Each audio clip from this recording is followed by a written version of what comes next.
નમસ્કાર દર્શક મિત્રો, હું છું એન્કર અર્પિતા પટેલ। દેશભરના તાજા અને સચોટ સમાચાર આપણી ભાષામાં જોવા માટે A1 અભિક્રાઇમ ન્યૂઝમાં આપનું હાર્દિક સ્વાગત છે। હવે જોઈએ મુખ્ય સમાચાર। ભુજ શહેર વિસ્તારમાં આવેલા ગણેશ કાંટા સામે ચાની લારીની બાજુમાં રેજન્ટા હોટલની નળ સર્કલ જતા રોડ પાસેથી માદક પદાર્થ ગાંજો 1.957 કિલોગ્રામ કિંમત ₹97,850ના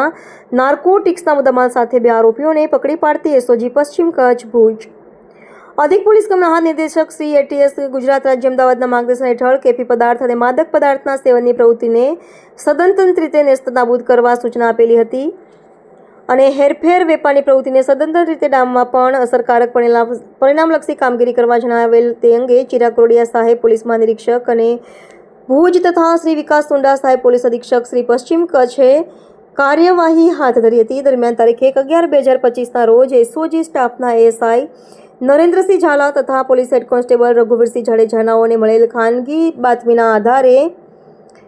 જરૂરી વર્કઆઉટ કરી ભુજ શહેર વિસ્તારમાં ગણેશ કાંટા સામે ચાની લારીની બાજુમાં રેજન્ટા હોટલથી નળ સર્કલ જતા રોડ પાસેથી આરોપીઓ આફતાબ ઉર્ફે